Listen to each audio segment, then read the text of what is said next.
Howdy there, YouTubers. My name is Chris, GMRS call sign WRBM944.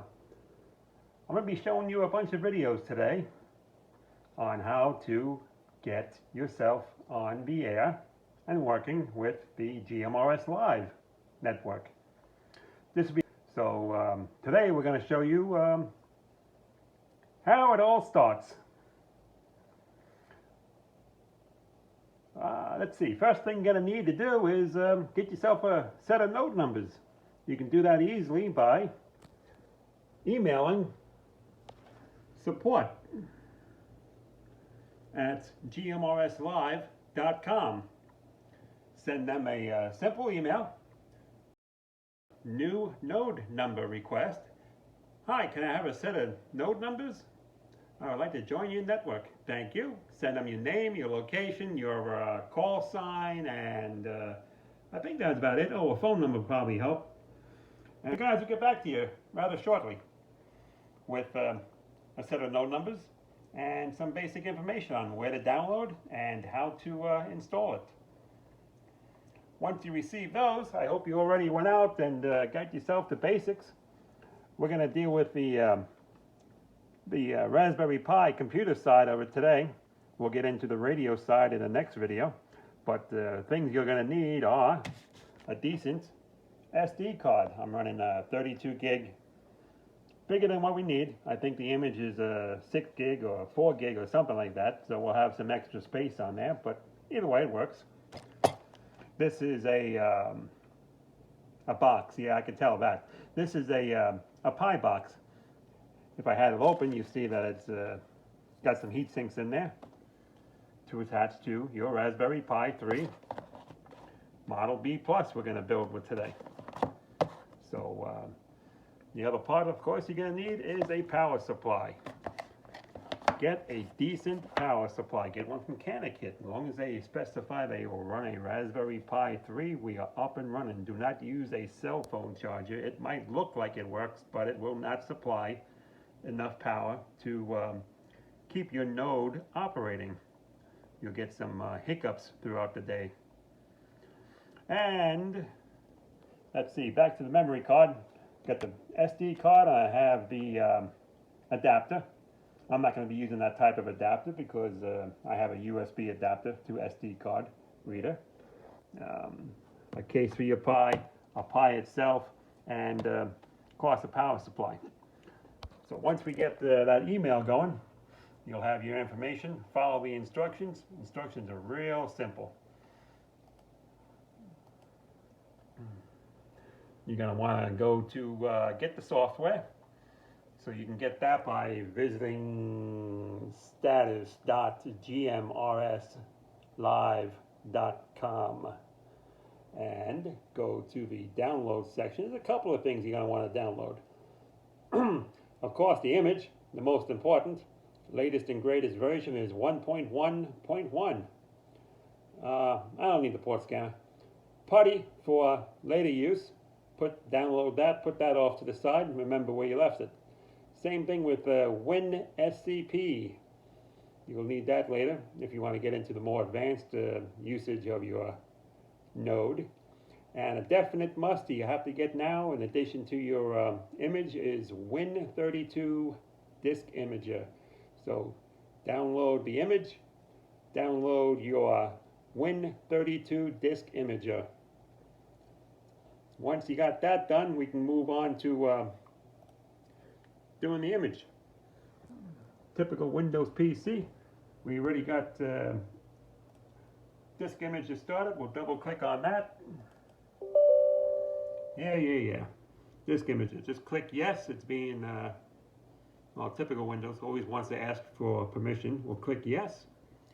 The program is going to open. It's going to ask you for your image file. You should have already downloaded your image file and extracted it. Let me see if I can bring that up. Here we go. We're going to look for, this is your zip file. That's what you downloaded, 1.1. We extracted all, and now we have the folder that became of it, 1.1. You can double click in there and you're going to see the image and a text document. That is your image.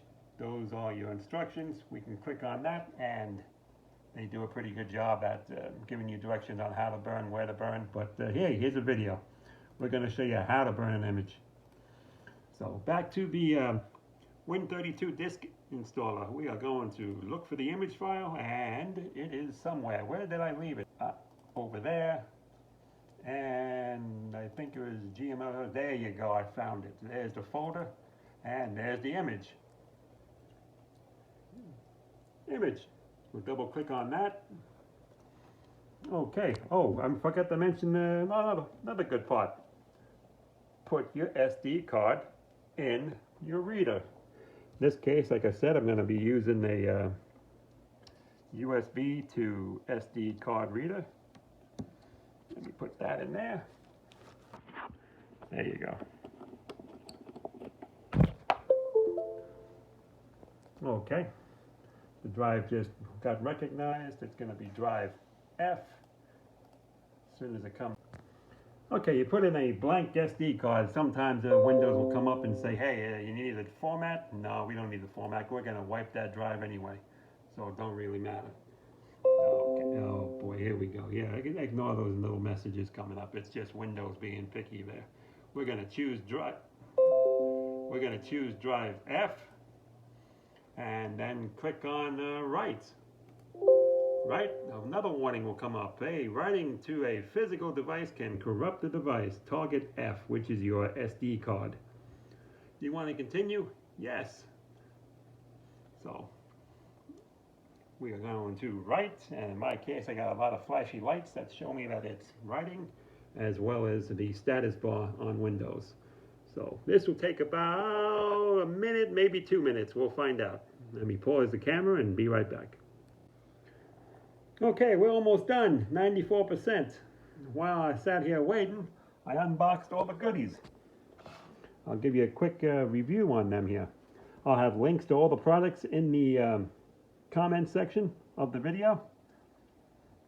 And of course, any questions on any of this, on how to set it up, where to get it, what to buy it, you can always email me at wrbm944 at Pasco GMRS.us, all one word, Pasco GMRS.us, WRBM944.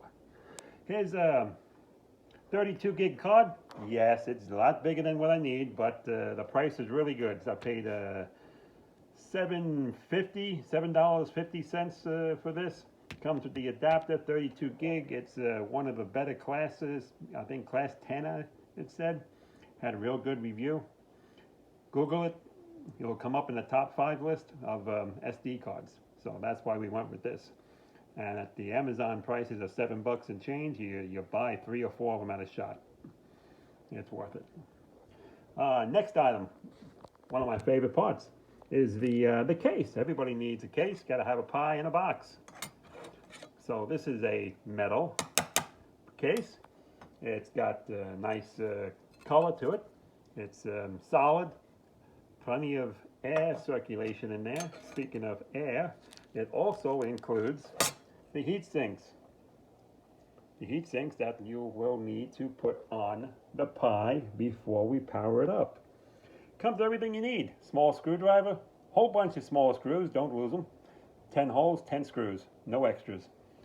And the cooling fan. Mount that cooling fan on there. It is a must to keep that Pi going, because your Pi will be going 24/7 like most of mine are.